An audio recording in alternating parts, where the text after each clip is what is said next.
Hébreux chapitre 10, à partir du verset 19.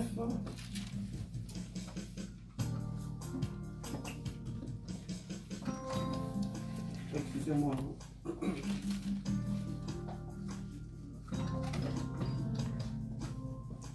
Alléluia. Nous lisons la parole de Dieu.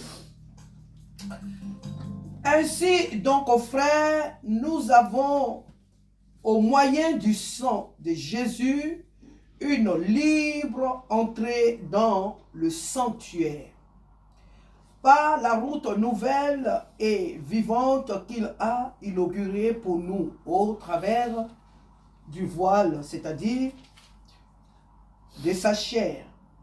Et nous avons un souverain, sacrificateur établi sur la maison de Dieu. Approchons-nous donc avec un cœur sincère dans la plénitude de la foi, les cœurs purifiés d'une mauvaise conscience et le corps lavé d'une eau pure. J'ai lu le verset 23. Retenons fermement la profession de notre espérance, car celui qui a fait la promesse est fidèle. Amen. Amen. La Bible nous dit ce matin que nous avons un libre accès en sa présence. Nous avons ce matin une totale liberté d'entrer dans la présence de Dieu. Ce matin, nous voyons que chacun de nous est venu ici. Ce n'était pas comme ça dans l'Ancien Testament. Dans l'Ancien temps, ce n'était pas comme ça. N'importe qui ne venait pas comme ça. Bon, ce n'était pas de n'importe qui, mais je veux dire qu'on ne venait pas comme ça, comme on voulait, quand on voulait.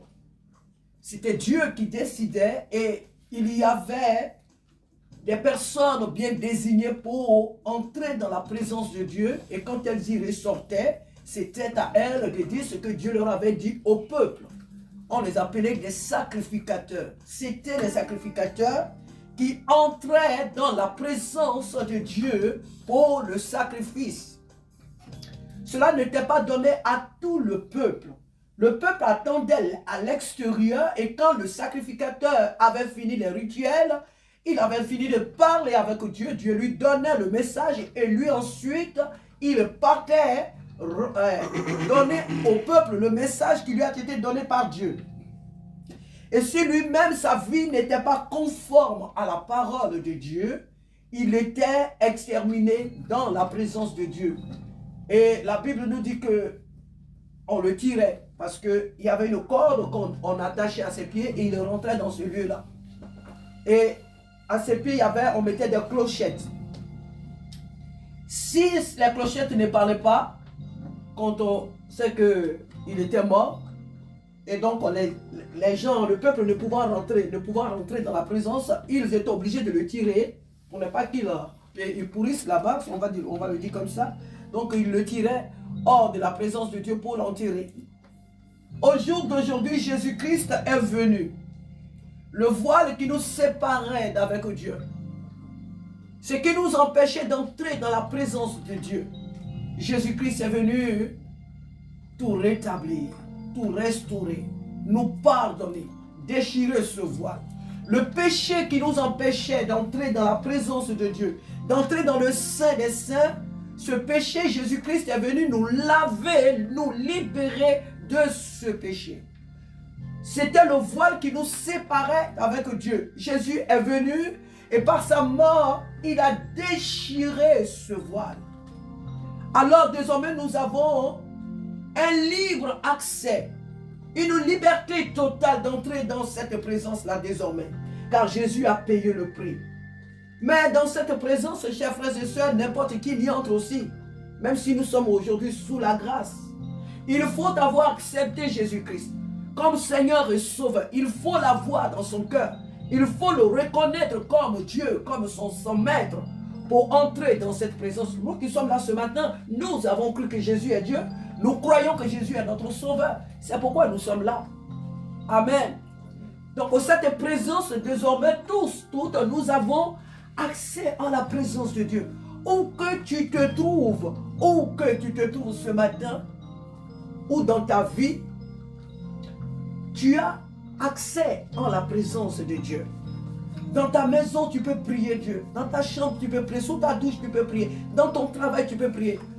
À travers les moyens de transport, tu peux prier. Où que tu te trouves, tu peux prier Dieu.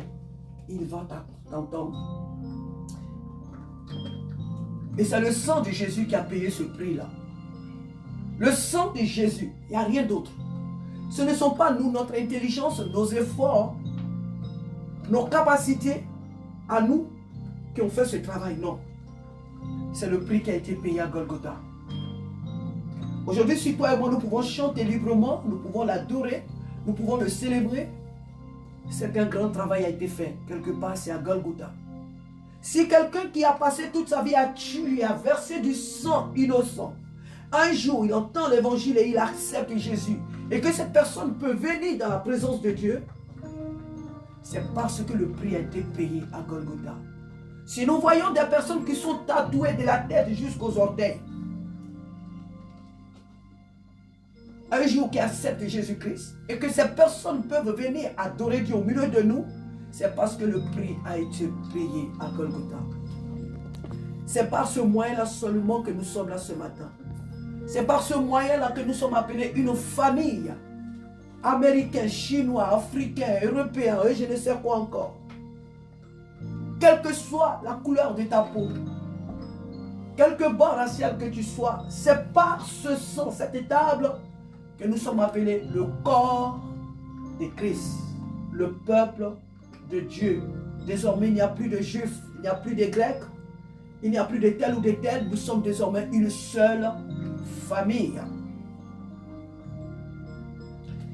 C'est pourquoi le frère qui a écrit Hébreu, souvent quand nous lisons Hébreu, nous voyons les écrits comme étant les écrits de Paul, mais l'auteur n'a pas été mentionné. On ne connaît pas l'auteur du livre des Hébreux. Mais nous l'appelons frère. Et nous disons que ainsi donc, comme il nous l'a dit, ainsi donc, frères et sœurs, frères, nous avons un moyen du sang. Nous avons plutôt au moyen du sang de Jésus une libre entrée dans le sanctuaire. Nous avons une liberté totale désormais d'entrer dans la présence de Dieu. Quel que soit ce que tu as fait cette semaine ou même ce matin, viens dans la présence de Dieu. Alléluia. Il te pardonne. Quelles que soient tes erreurs, quel que soit le poids de ta faute, ne laisse pas l'ennemi te culpabiliser. Ne laisse pas l'ennemi te condamner. Viens dans la présence de Dieu. Il te pardonnera. Car c'est ce sang, c'est ce repas qui lave tes péchés. Ce n'est pas en restant à l'extérieur. Ce n'est pas en restant dans les murmures, dans les lamentations. Non. Mais c'est en t'approchant de lui, disant, Père, je reconnais que j'ai péché contre toi. Comme nous l'avons chanté tout à l'heure. Je reconnais que tu peux tout. Je sais que tu peux tout.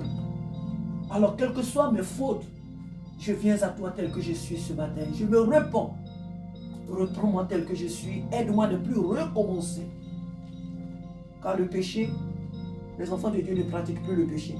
Il nous arrive de pécher, mais nous ne devons plus pratiquer le péché. Parce que le péché n'est plus notre nature. Alléluia. Que Dieu nous bénisse ce matin. Que celui qui est